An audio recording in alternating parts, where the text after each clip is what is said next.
Do you ever find that you're in these negative loops where it feels like your past, present, and future just keep overlapping and feedbacking on itself, and it's hard and feels like we just can't break free?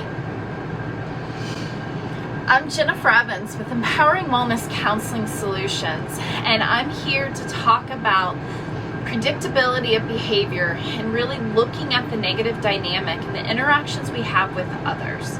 And so in the negative dynamic, what we're going to find is that we have emotional regulation that feeds cognitive distortions that then pull on our attachment. When we're in a distressed state, we're either having disorganized attachment, insecure attachment, or avoidant attachment. Fear of abandonment, fear of being a burden or obligation, or a little bit of both. Like you equally fear abandonment, being alone, and being with someone at the same time. That starts building and reinforcing our negative narrative, which then pulls up, amygdala door opens, and it starts running, and it starts pulling up every piece of chronic stress and trauma that we have. Right then and there is where gratitude and suffering and despair spectrum is kind of coming in, and we're slipping into suffering and despair. We're creating and living in a perceived reality, and when we're doing that, the trauma is now our lens, our filter in how we're interacting with the world, how we're taking information in and seeing it, and how we're reacting to it. And as we're doing this, this is where we start to interact with others based on this trauma lens. We have perceived expectations of what others should and could be doing and what we should and could be doing. Anxious cycling. And that area there, pulling on our universal constructs, our past trauma, reactionary roles, and emotional confusion is what triangulation is. Our past emotional confusion and reactive roles, what we should and could be doing.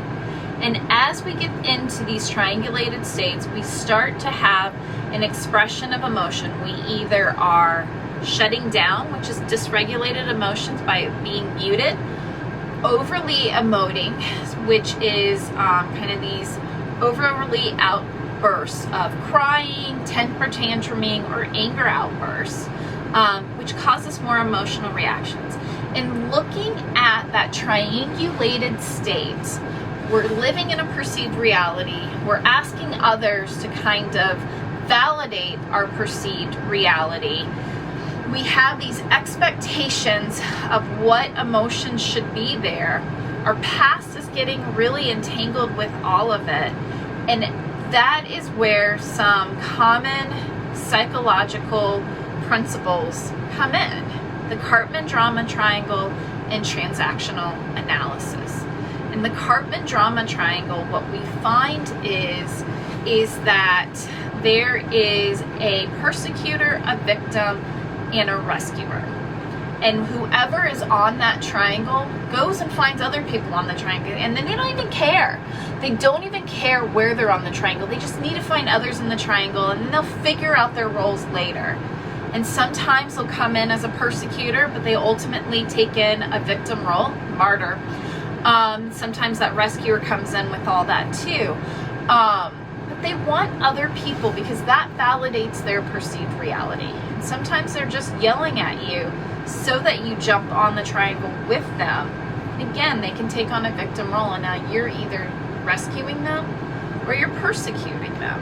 And so it's really important to be aware of these triangulated states. This also happens between more than two people. When you start getting three people into a space, you start to see this triangulation as well, where people will lean on others to get their own needs met. I'm sure you've seen it where one person feels left out while two people are really engaging, and then they'll do something to get one of the people's attention, and then the other person feels left out. And that is that triangulation, where there's dynamics happening between everybody, and when we're in insecure states, we tend to pull these dynamics out even more.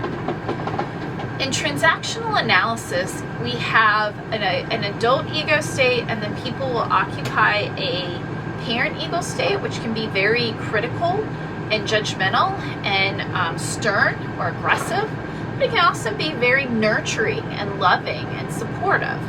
And a child ego state, which can be very obstinate and defiant and rebellious, and also very resilient and supportive, can really take on various roles. And so when we see these triangulated states, what we want to do is neutralize. I have the power of neutral that I talked about a couple of weeks ago. So go back to the video description. I will have the link there for you to check out. But we want to neutralize. We want to be in the here and now. We want to do those mindful and grounding exercises. So those links will also be in the video description. So go in there. We're going to have a lot of valuable resources. I'm actually doing a workbook as well, so you can have an assessment to find out what is your triangulated state. And once we're there, we ground out of it, and then depending on what we are, we're going to do various things to give ourselves agency to get out of it. So we want a parent or adult ego state, or a parent to an adult ego state. We want to have self-awareness. We want to notice when we're using should and must language and taking an overly critical or nurturing stance. We want to pause and consciously shift to the data gathering mode. Ask yourself, what are the facts of this situation? What are my valid data points? Replace a judgmental or absolute statements with objective observations and focus on the present moment rather than falling into habitual patterns. In healing the drama triangle, we want to go from victim to survivor. Instead of feeling helpless, take agency and ownership of your emotions and focus on what you can control. The persecutor to a challenger position. Really, that observer mindset, the power of neutral observer mindset comes in here. Replace blame with assertiveness, expressing your needs and boundaries without criticism. The rescuer to a supporter role. Really encourage other people to have those Socratic questions. Start asking Socratic questions. They're not defensive. Be curious with somebody and allow them to be led to agency finding on their own life. And in a child ego state and moving to an adult ego state, notice emotional reactionary behaviors. Notice when you feel overwhelmed or powerless. Use grounding techniques like the deep breathing, that 4-4-4 box breathing, and that physical awareness. Find the tension. Breathe through the tension. Ask yourself, how would I approach this as a capable adult? And shift from emotional reasoning to rational problem solving.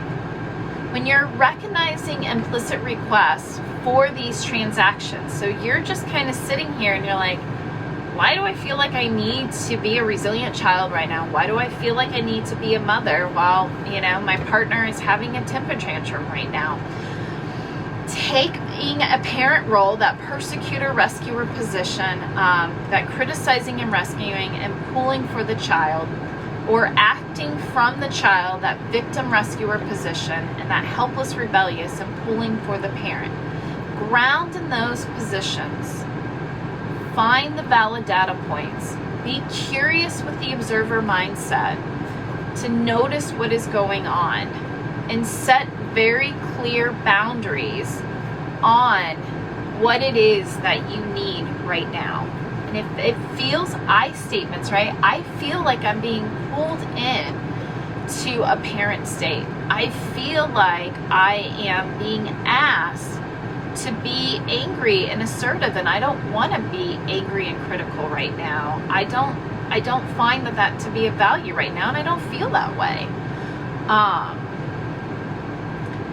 And when we know that we have these things, know that it's your past that is pulling on this. So start owning your side of the street so you can see why this dynamic is happening. What past events are going on that this is what keeps going on? And then wonder, be curious. Do I see this in other interactions I have, or is it just this one? Is this a pattern of mine or a pattern of this interaction with this one person? And when we can understand what loops we're getting into, then we can break those loops and be able to start challenging them so that we don't get caught in them together.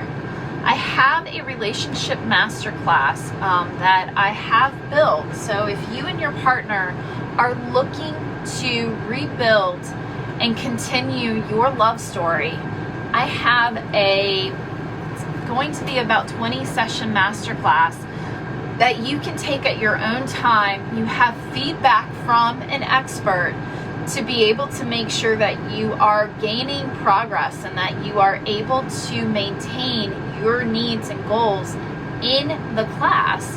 And what it's doing is it's doing exactly this. It's breaking down and helping you be aware of what your dynamics are, what the dynamic is in the relationship, and then how do we rewire the brain so that we can have a whole new love story, that we can build on and continue our love story. Because when we change the brain, we change how we react, and we become more action-oriented and aware. We find what radical acceptance is, and then we grab on all of our tools in order to utilize what works for us. I hope this helps. We have a link, so if you want to get started in that Couples Success Masterclass, go click on the link. If you know somebody who seems to get stuck and can't seem to understand why life is so difficult and interacting feels impossible, please share this with somebody that you love. If you feel like you keep hitting impasses in certain conversations, share this with the person that you love and care about. See if you two can work on where you are in these triangulated states. Go into the video description, get the assessment, find awareness, build acceptance, and schedule a initial consultation, and we'll find all the action that you need. We will build all the toolkits you need to be successful. I am Jennifer Evans with Empowering Wellness Counseling Solutions. Thank you so much.